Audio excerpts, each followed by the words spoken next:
When many stood together, the challenge would be strong. It started with a woman named Rosa Parks in Montgomery. Black taxis and you had white taxis. And Montgomery, like all of the South, had segregated buses.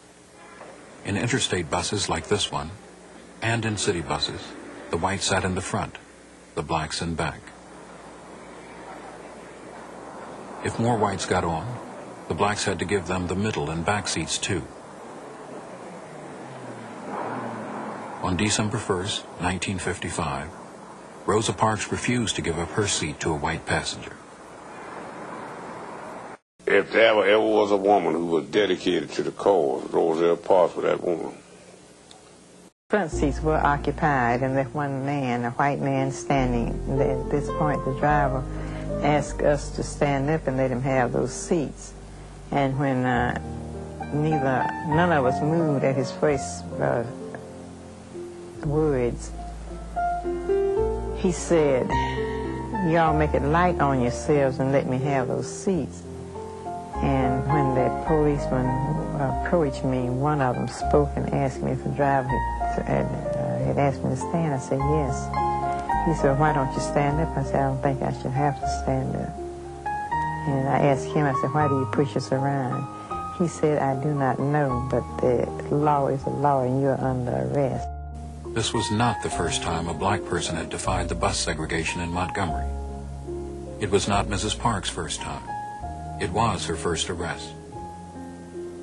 E.D. Nixon went to the police station to bail her out.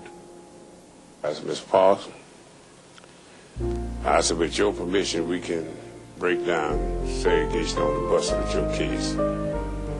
I said, I'm convinced that we can do it. I said, if I wasn't convinced, I wouldn't bother about it.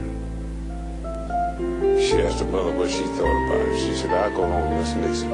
As her husband, he said, "I'll support it." That's fine. E.D. Nixon and other black leaders called for a one-day bus boycott.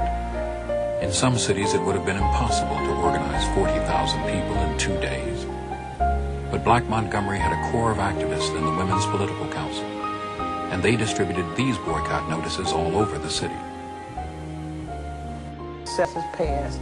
I was late for work because I was trying to see how many buses was empty, and they were totally empty.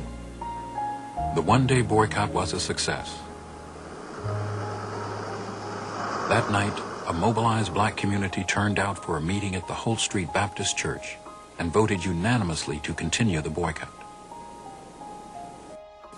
It started with a woman named Rosa Parks in Montgomery.